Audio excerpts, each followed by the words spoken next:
बारह बरिस मैया धोवनी मंदिरवा हो तबो ना छूटल ना। मैया मोर बझिनी कनमा हो तबो ना छूटल ना। मैया मोर बझिनी कनमा हो तबो ना छूटल ना। बारह बरिसवा मैया धोवनी मंदिरवा हो तबो ना छूटल ना। मैया मोर बझिनी कनमा हो तबो ना छूटल ना। मैया मोर बझिनी कनमा हो तबो ना छूटल ना।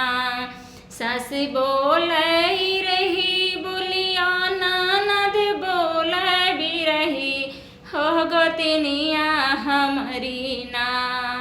ननद सासी बोलै रही बोलिया ननद बोलै भी रही हो गोतनिया हमरी ना।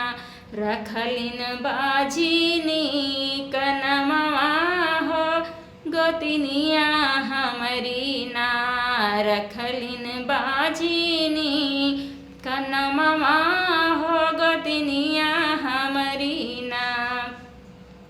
सासू जी का बोलिया हम खुटवा गाठी अइबै हो ननदिया हमरी ना। कल ससुरवा चली जई हैं हो ननदिया हमरी ना।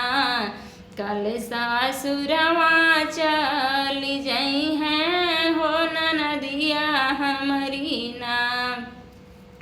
गोतिनी का बोलिया करे जवा हमरे साले हो बझनिया रखलिन ना। गोतिनी हमारो जिनमा हो बझनिया रखलिन ना। गोतिनी हमारो जिनमा हो गोतनिया रखलिन ना। सासू जेठनी का बातिया करे जवा हमरे साल हो बझनिया कही के ना। हमके रोजा घो हरावे हो बझनिया कही के ना। हमके रोजा घो हरावे हो बझनिया कही के ना। बारह बरिस मैया धोवनी मंदिरवा हो तबो ना छूटल ना। मैया मोर बझिनी कनमा हो तबो ना छूटल ना। मैया मोर बझिनी कनमा हो तबो ना छूटल ना। सब्सक्राइब करिएगा, लाइक करिएगा और इस बहन के चेहरे पे मुस्कुराहट लाते रहिएगा। मेरे चैनल से जुड़ते रहिएगा प्लीज़। आप लोगों से रिक्वेस्ट है, एक बार नहीं 1000 बार रिक्वेस्ट है।